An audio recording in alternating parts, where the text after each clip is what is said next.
Does the shape of your jaw or the size of your jaw have any bearing on snoring and obstructive sleep apnea? Let's find out. While CPAP is still the gold standard for management of obstructive sleep apnea, there are some difficulties with CPAP. So, of late, we've had some patients who do not like the CPAP device. Either it fills up their stomach more than their lungs, it leads to a lot of bloating, they said, or they're just not happy with it. Some of them have mentioned that the air escapes if they wear a mask and the air keeps escaping. All of this leads to increase in the pressure of the CPAP device and then more discomfort. On the other hand, there are patients who have undergone procedures, surgical procedures in their throat, at the back of their tongue and towards the roof of their mouth. They are otherwise known as pharyngoplasties, and despite the surgeries, they have not had much relief from snoring and obstructive sleep apnea. So, is there something that's missing here? Does the shape of your face or the size of your jaws have anything to do with your snoring and obstructive sleep apnea? And the answer is an emphatic yes.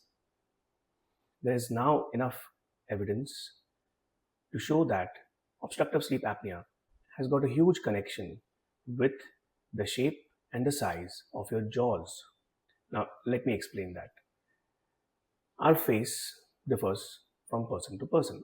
No two faces look alike. You must have seen people with really nice, strong jaws, straight profile, good angles of the mouth, good chin, a great smile. On the other hand, there are patients who have long faces, who have small chins, who have retruded, that is, the mandible is somewhat like this. There isn't enough projection of the chin. The upper jaw could be placed behind, or both the upper and the lower jaws would not have developed as much as they should have. In any case, when the jaws are placed backward, a little behind than what they're supposed to be, they are taking along with them all the soft tissues, for example, the tongue and the soft palate, that is the roof of your mouth, along with them, the entire complex backward.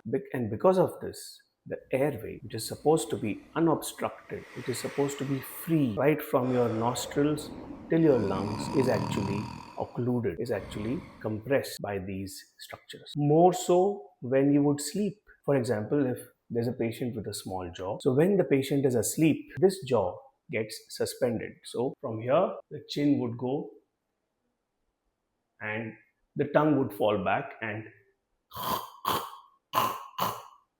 this would lead to choking. And when this happens on numerous occasions, on a repetitive basis, again and again, all through the night, the patient's breathing at night during sleep is fragmented.